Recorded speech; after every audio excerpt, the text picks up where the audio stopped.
Salam baik dan bahagia selalu buat sahabat channel Keluh Kesah Sang Pengusaha. Semoga menghibur. Yuk kita mulai keluh kesahnya sang pengusaha. Di tengah hiruk-pikuk kota besar dan pelosok desa di Indonesia, terdapat jutaan kisah perjuangan yang jarang terdengar. Kisah tentang mereka yang memulai segalanya dari nol, dengan modal seadanya, dan semangat membara untuk meraih mimpi. Mereka adalah para pengusaha yang setiap hari mengarungi tantangan berat, berjuang melawan rintangan yang tak terhitung jumlahnya, demi mengubah nasib dan membawa keluarganya ke kehidupan yang lebih baik. Pak Joko, penjual bakso keliling, mengayuh gerobak dan harapan. Pak Joko bukanlah nama besar di dunia bisnis.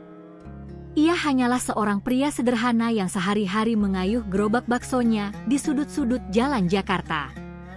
Dimulai sejak belasan tahun lalu, dengan modal gerobak bekas dan uang pas-pasan hasil pinjaman dari tetangga, Pak Joko mengayunkan gerobaknya mulai pagi buta. Setiap pagi, sebelum matahari terbit, ia sudah bangun. Memasak bakso sendiri, meracik kuah hangat yang menjadi ciri khas dagangannya, dan menyiapkan gerobak agar siap berkeliling.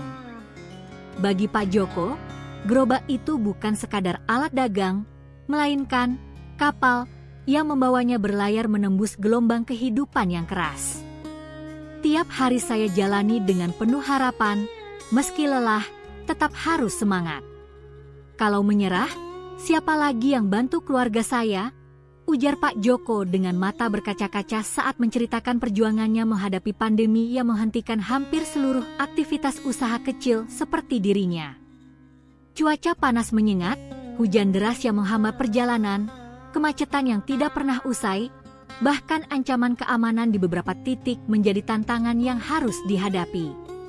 Tak jarang, gerobak dan dagangannya hampir dicuri atau dirusak orang iseng. Namun, Pak Joko selalu bangkit. Ia belajar mengelola keuangan dengan ketat, mencatat pengeluaran dan pendapatan harian. Saat pandemi datang, ia harus memutar otak agar tetap bisa berjualan, mulai menerima pesanan via telepon dan menggunakan ojek online untuk pengantaran. Dengan usaha dan ketekunan, meski belum kaya, Pak Joko mampu memastikan anak-anaknya tetap sekolah, bahkan mulai menabung untuk masa depan mereka. Mbak Sari dan kain tenun melestarikan warisan dengan inovasi. Mbak Sari, seorang perempuan dari desa kecil di Jawa Timur, memiliki bakat luar biasa dalam membuat kain tenun tradisional. Sejak kecil, ia belajar menenun dari ibu dan neneknya. Namun, di era modern ini, tenun tradisional mulai ditinggalkan karena dianggap kuno dan mahal. Namun Mbak Sari melihat peluang.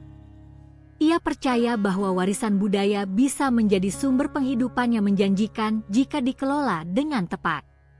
Berawal dari membuat tenun untuk keluarga dan tetangga, ia mulai menjualnya di pasar lokal.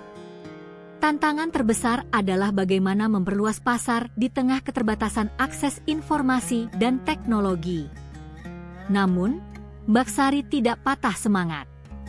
Ia belajar menggunakan media sosial untuk memasarkan produknya, membuat konten cerita di balik setiap motif kain yang dibuatnya.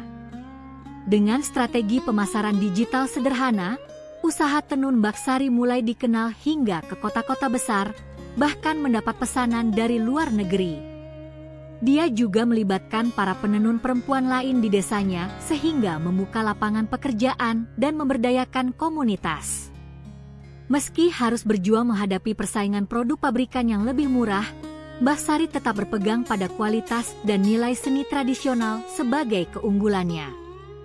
Budi, startup dari garasi, melangkah di dunia teknologi. Budi, seorang sarjana teknik komputer, memutuskan untuk tidak bekerja di perusahaan besar seperti kebanyakan teman-temannya. Ia memilih jalur sulit, membangun startup teknologi dari nol di garasi rumah orang tuanya. Tanpa modal besar dan tanpa koneksi, Budi harus mengerjakan segala hal sendiri.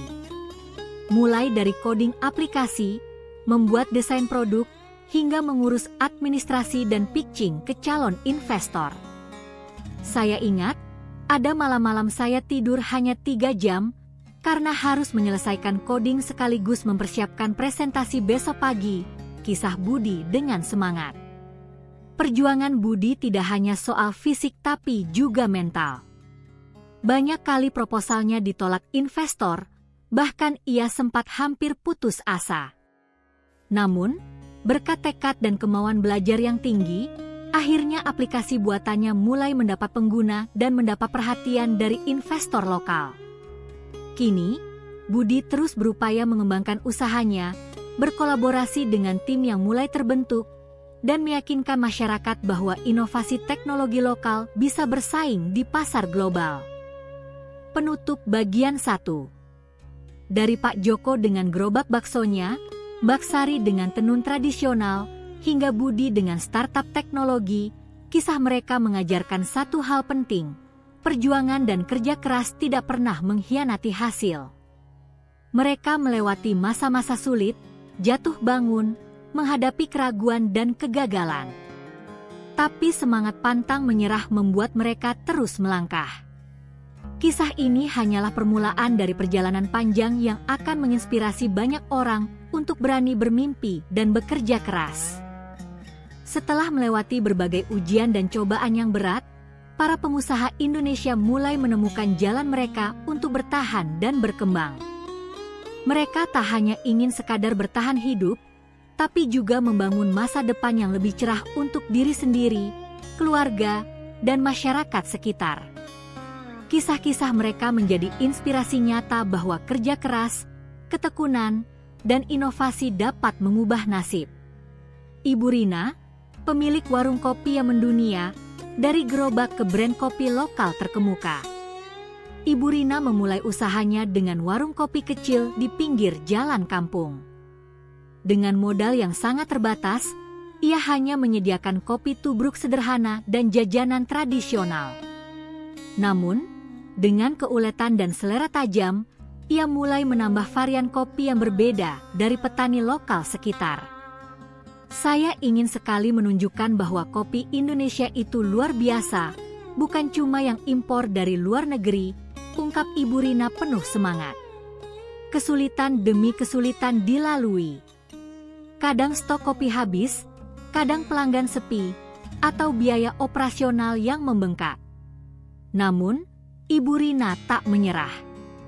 Ia mulai mempelajari pemasaran digital, membuka akun media sosial, dan membuat konten kreatif tentang kopi serta cerita para petani yang menjadi mitranya. Perlahan tapi pasti, warung kecilnya menarik perhatian pelanggan dari kota-kota besar dan akhirnya mendapat pesanan massal dari kafe-kafe dan toko kopi di Jakarta. Melalui kerja keras dan inovasi produk, warung kopi Ibu Rina berkembang menjadi brand kopi lokal yang punya ciri khas unik dan kualitas yang terjaga. Ahmad, petani muda inovatif, mengubah pertanian tradisional dengan teknologi. Ahmad adalah generasi muda petani yang tidak puas hanya mengikuti cara-cara lama. Ia melihat bagaimana pertanian di desanya mulai tertinggal dan banyak petani yang kesulitan menjual hasil panen dengan harga yang layak. Dengan keterbatasan modal, Ahmad mulai belajar tentang teknologi pertanian modern melalui internet dan pelatihan yang diselenggarakan pemerintah. Ia mencoba menerapkan sistem smart farming sederhana, menggunakan sensor kelembaban tanah, irigasi otomatis, dan aplikasi pengelolaan hasil panen. Saya ingin menunjukkan bahwa petani muda juga bisa memanfaatkan teknologi untuk meningkatkan hasil dan pendapatan, kata Ahmad dengan penuh harap. Perjuangan Ahmad tidak mudah. Banyak petani senior skeptis dan menolak perubahan. Tapi dengan ketekunan, ia berhasil membuktikan bahwa teknologi sederhana bisa meningkatkan produktivitas dan mengurangi risiko gagal panen. Selain itu, Ahmad juga berusaha memperluas jaringan pemasaran dengan bergabung ke koperasi dan memanfaatkan platform digital agar hasil panennya langsung terserap pasar tanpa melalui tengkulak. Dita, perempuan pengusaha fashion, melawan tantangan dan menorehkan jejak. Dita adalah seorang perempuan muda yang berani terjun ke industri fashion yang sangat kompetitif. Berawal dari hobi merancang busana tradisional yang dipadukan dengan desain modern, Dita membangun merek fashion yang autentik dan punya ciri khas tersendiri. Sebagai perempuan dan pengusaha muda, Dita harus menghadapi tekanan ganda, baik dari segi sosial maupun ekonomi. Banyak yang meragukan kemampuannya, apalagi di lingkungan bisnis yang masih didominasi laki-laki. Namun Dita tidak mau menyerah. Ia terus belajar, mengikuti berbagai pelatihan bisnis dan marketing, hingga menjalin kerjasama dengan desainer dan pengrajin lokal untuk menjaga kualitas produknya. Perjuangan Dita juga diwarnai dengan tantangan finansial. Ia harus cermat mengelola modal, mencari investor, sekaligus menjaga agar usahanya tetap berkelanjutan dan ramah lingkungan. Kini, merek fashion Dita sudah mulai dikenal dan mendapat perhatian dari media serta pelanggan di dalam dan luar negeri. Dita bertekad untuk terus memperluas usahanya dan menjadi inspirasi bagi perempuan pengusaha lain di Indonesia.